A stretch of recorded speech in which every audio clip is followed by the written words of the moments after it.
Hello people, welcome back into this channel, and in this video I would like to show you the way how to repost some wall access Instagram story into our own. So first thing you have to do, open your Instagram application and make sure that you are logged in or signed in with your account. And now whenever you open it, sometimes you will be in the home section, so now you don't need to go anywhere. You need to take a look on this top right corner here. There will be two options. The one is with the love sign and the other one will be with the bubble signs. So to check either someone mention you or their story is just go click this DM or direct message boxes, and after that you need to take a look on the list there, and there will be someone mention you in their story, and then you just need to go click it.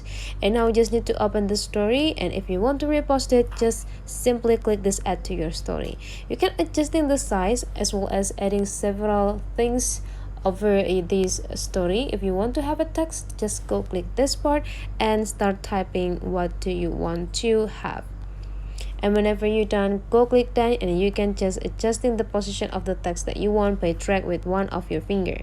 And whenever you're done, you just need to go click add to your story. So that's the way how to repost someone else's story into our own. Hopefully this tutorial today is useful for you, so don't forget to leave some comment, like and subscribe into this channel, and I'll see you for the next video.